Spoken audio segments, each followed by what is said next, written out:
नमस्कार मित्रों, आप सभी का स्वागत है एक बार फिर से द स्ट्रैटेजिक फैक्ट्स विद आकाश में। दोस्तों, ये कहानी किसी एक रात की नहीं है। ये कहानी है उस ड्यूरन लाइन की जो दशकों से सिर्फ एक सीमा नहीं बल्कि अविश्वास और बारूदी सन्नाटे की रेखा बन चुकी है। अक्टूबर से शुरू हुई झड़पें फरवरी 2026 आते आते ओपन वार की घोषणा तक पहुंच गईं। स्थिति खराब है मित्रों। हम बात कर रहे हैं काबुल, कंधार और पक्तिया के आसमान में जेट विमानों की आवाज गूंजी, धमाके हुए, गोलियां चली और फिर बयान आए एक के बाद एक। पाकिस्तान ने कहा आतंकियों के ठिकाने पर सटीक कार्रवाई। अफगानिस्तान ने कहा संप्रभुता पर हमला, नागरिकों की मौत। संयुक्त राष्ट्र ने चेताया संयम बरतें, कूटनीति अपनाएं। लेकिन असली सवाल क्या है?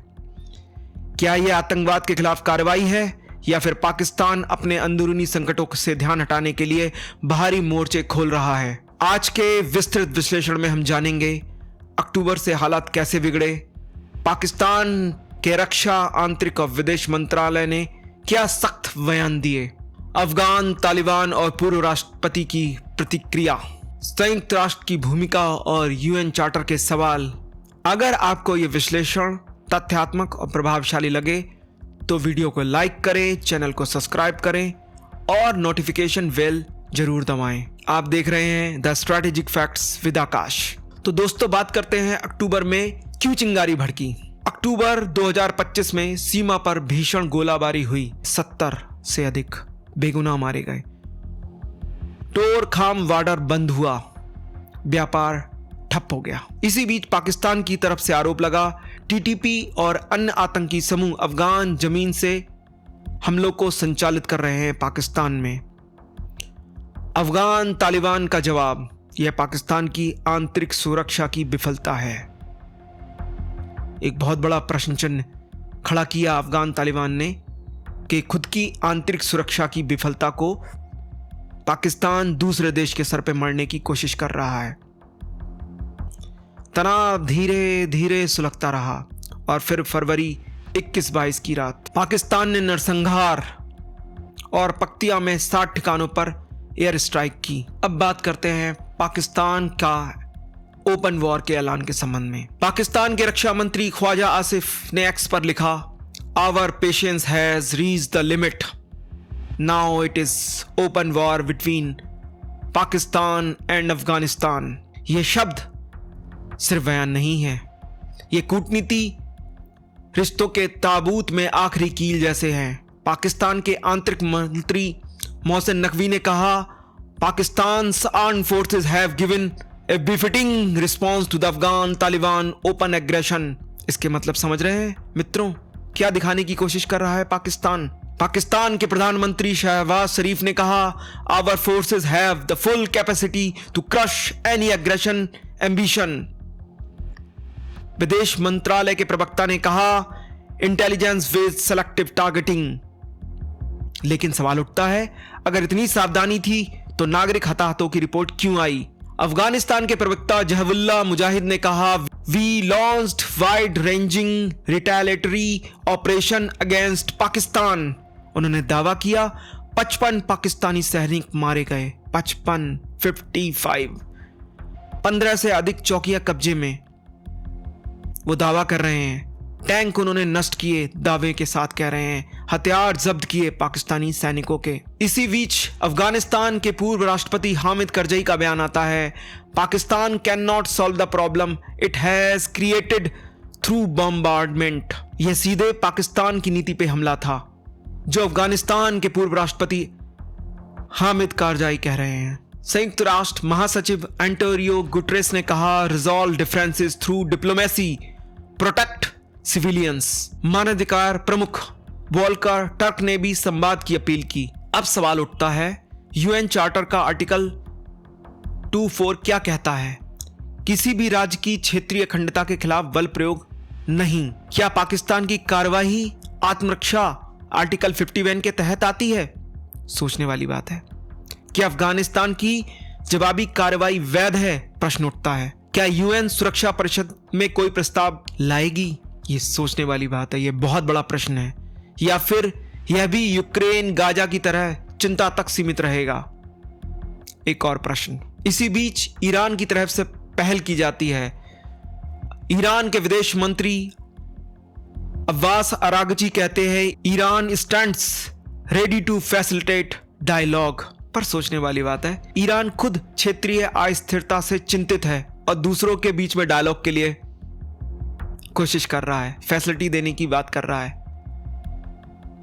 थोड़ा हास्यास्पद सा लगता है, लेकिन एक देश जो खुद मुश्किलों में घिरा हुआ है, उसे खुद नहीं पता कि उसके ऊपर कब मिसाइल गिर सकती है, उस पर कब बम ब्लास्ट हो सकते हैं, वो दूसरों के बीच में डायलॉग कैसे शुरू कर पाएगा। मित्रों, अब बात करते हैं पाकिस्तान की आंतरिक स्थिति की। क्या है पाकिस्तान की आंतरिक स्थिति आज के डेट में? पाकिस्तान इस समय किन संकटों से गुजर रहा है? नंबर 1, आर्थिक संकट, IMF पर निर्भरता, गिरती हुई मुद्रा, महंगाई।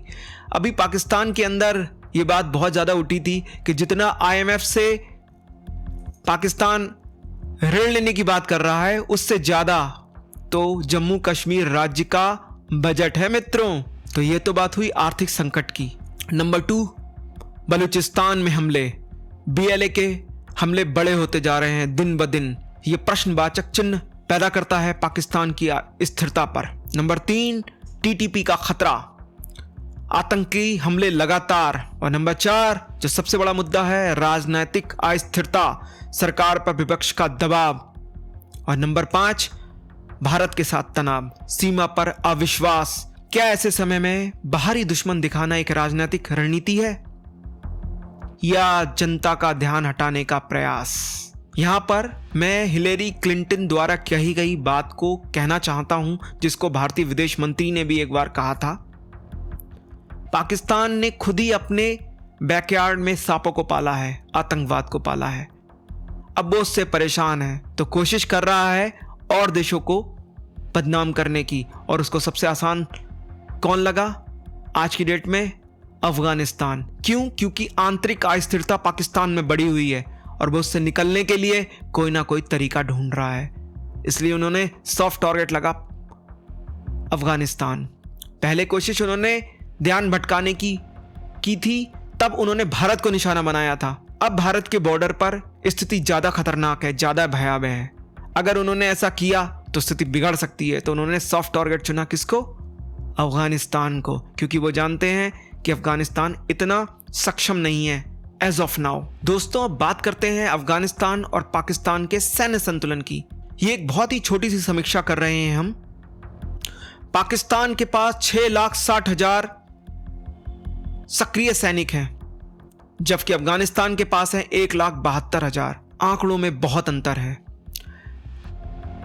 जहां पाकिस्तान के पास 465 लड़ाकू विमान हैं, वहीं अफगानिस्तान के पास है केवल 170। और इसके साथ है पाकिस्तान के पास परमाणु शक्ति, परमाणु हथियारों से संपन्न देश। तो यह बात तो स्पष्ट है, सीधी जंग में पाकिस्तान बहुत भारी है अफगानिस्तान के ऊपर, इसमें कोई शक नहीं है। लेकिन पहाड़ी युद्ध और गुरिल्ला रणनीति अफगानिस्तान की ताकत है। तो हर देश का अपना मजबूत पक्ष है। मित्रों, अगर यह संघर्ष आगे बढ़ता है तो क्या होगा, क्या परेशानियां खड़ी हो सकती हैं, अब उसके संबंध में बात कर लेते हैं। शरणार्थी संकट बढ़ेगा, क्षेत्रीय अस्थिरता आएगी, चीन ईरान की चिंता बढ़ेगी, भारत की रणनीतिक सतर्कता की जरूरत होगी।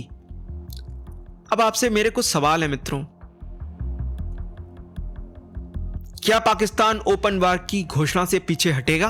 हटना तो पड़ेगा, क्योंकि उसके ऊपर दबाव होगा अमेरिका का, उसके ऊपर दबाव होगा चाइना का, और सबसे बड़ा संयुक्त राष्ट्र संघ का।